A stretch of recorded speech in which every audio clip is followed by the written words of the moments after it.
16 years ago when I was 1997. I lost my mother to gun violence. She was in Coney Island, West 23rd. Last weekend, I'm in 11th grade, 2011. My best friend, she killed, shot her in the head. Almost 2 years ago, I lost my brother. He was 16, and he was shot 15 times in the South Bronx. It was really late at night. This dude pulled out a gun and was about to shoot me. I just had someone that died yesterday. Taught my son, and was his basketball coach probably for about a year and a half. And then it was about 9 that night, and his girlfriend was over, so he was gonna walk his girlfriend home, and after that, a group of guys came and just shot him. They came from a van and they just killed him. But the story that she was with her sister Miriam, and they went to the movies. You know, they were still young. She was like 20, I think. And they went out to the movies, and it was late at night. It was like midnight or even later than that. They were hanging out at like one of the local parks, I think, or just like right across the street from where my grandmother lives. And these guys came, these gangsters came, and they were going to kill some guy that was standing in front of the apartment complex, right? So they just let fire. It was dark, I suppose, so they just let fire or whatever.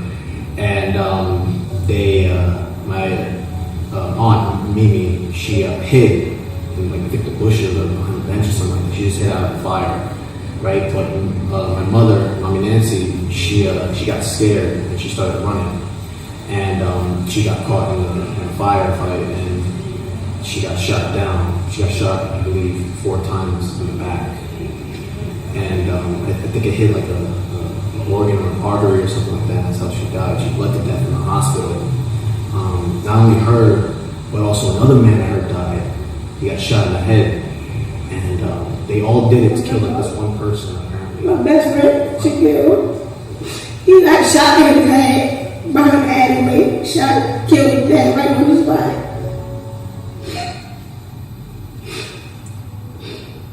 it's killed right here in the neighborhood, like a dog just shot on the street. So, no one even talks about something like that, you know. Just to, you know. I mean, at the funeral, since I cried so much at night, I didn't even cry at the funeral because I just couldn't, or I didn't have any more tears in me. I'm not the type to show my emotion, so I didn't really show any type of depression. I just kept it to myself. I came to school the next day. I didn't really act like anything happened to me. I was just like, it was just a regular day. But after a while, it did hit me because I realized that he was really gone.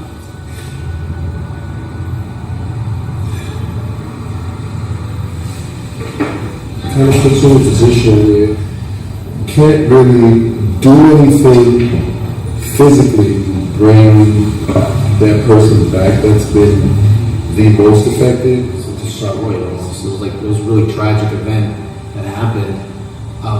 I can remember one of the earliest memories I can have, which is one of the only memories I have of my mother, is that I remember when I was a baby, I was in a funeral home. And I remember seeing her in the bed. That's like basically like the only time I've actually seen her with I can remember. And she was just laying there peacefully, you know, it looked like nothing happened. She looked beautiful and everything like that. I didn't know what was going on because, you know, I'm a baby. I look back and I see everybody's crying. I'm just wondering, why is everybody crying for? You know? So that one incident just completely shifted my life for, like, I could say the worst.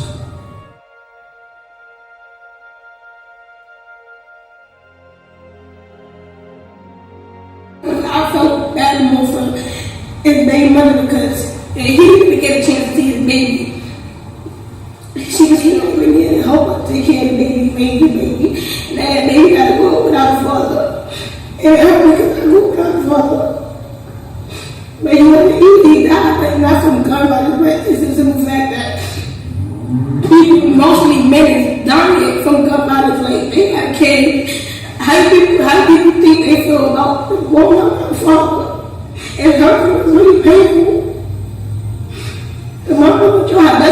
my mother and my father, but she cannot do what a man can do.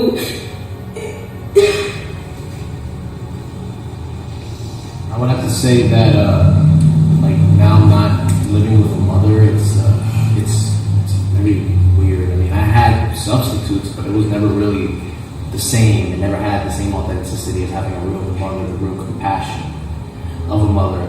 And because of that, I felt like Mother's Day, stuff like that did not exist for me. I don't know. And my dad tried his best to fill that gap as being mother and a father, but you know, a man can never really show the same affection, the same passion to a son as a woman can, you know, and that made me kind of needy, I guess you could say, for compassion for some type of female or some kind of motherly figure.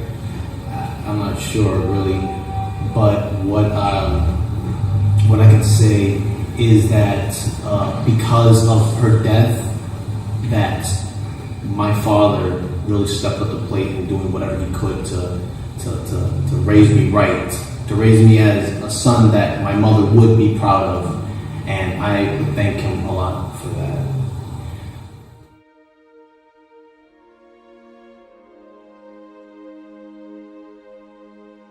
Everything. I feel like nobody deserves to die at a young age. You know, everybody deserves to live. You know, no matter how bad a person is, everybody deserves a chance to change their ways.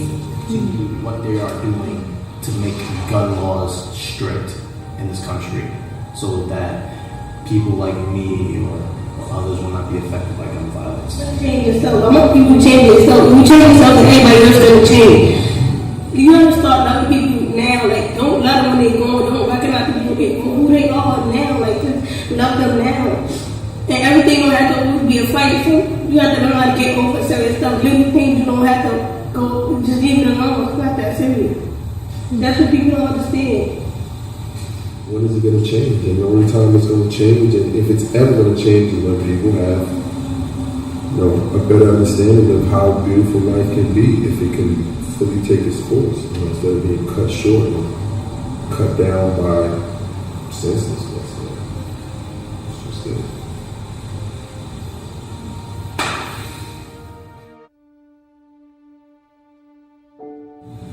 You just gotta take life very seriously, like someone else said in this chair said, you know, because at the end of the day, you only live once. You know what I'm saying? Once you pass, you know, you can't experience anything. You know, everything you know that you've done is gone.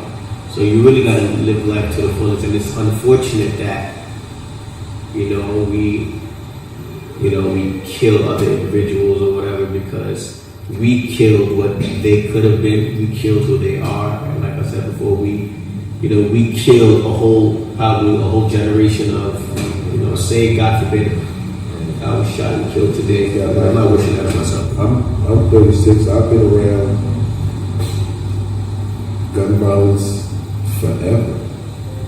I've been responsible for certain things that has happened due to, you know, you see a guy and something happens to your friend and he's about to get a gun and go do something. You're like, yeah, go do that. But you're not thinking, and he's about to go do that to same people I'm sitting here crying over. You know, so it's affected you because of, you know, you or the youth of today not having any real value for, you know, how beautiful life is if it can just play itself out. If those people can grow, right? You know, a lot of these kids lives are cut short because of, you know, just senseless and dumb things. Is it worth it? Because you don't decide when to take somebody's life. You don't have that authority to take somebody's life. Is it worth it to take somebody else's life away? How do you think their family's gonna feel? Like, wow, would you want somebody to take your life away? You don't want your family to go without you. Like, you understand how hard it is for people's family when they die. It's not nice. It's make wiser decisions. What's the point in being angry or having a grudge on something that happened so long ago and that I can't change? There's no point to be angry about it no more. There is no point to holding a grudge. I would say I forgive the man who took my mother's life, but I would never forget.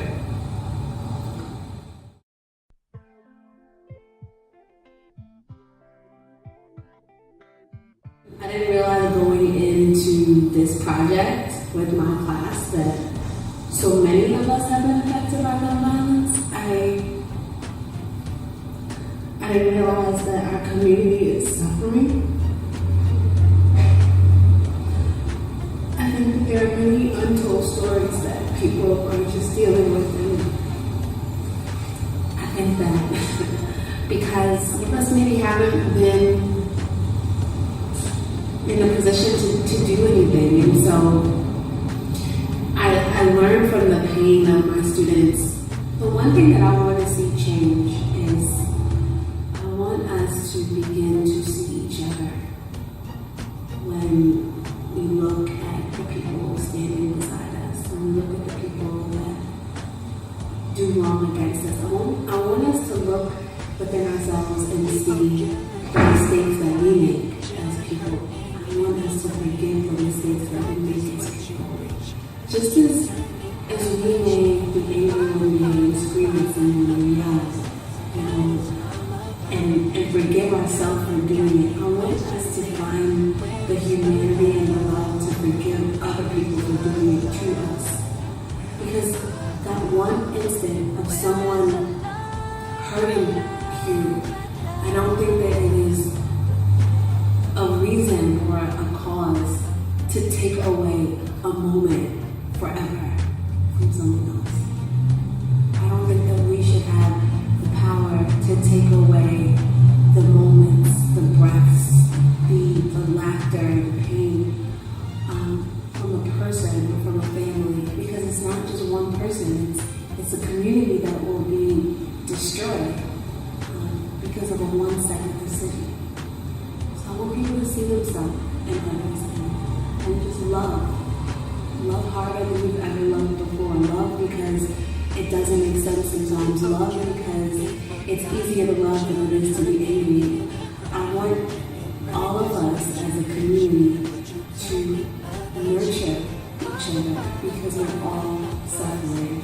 Some of us want the same things, and because of that, we're more alike than we ever been.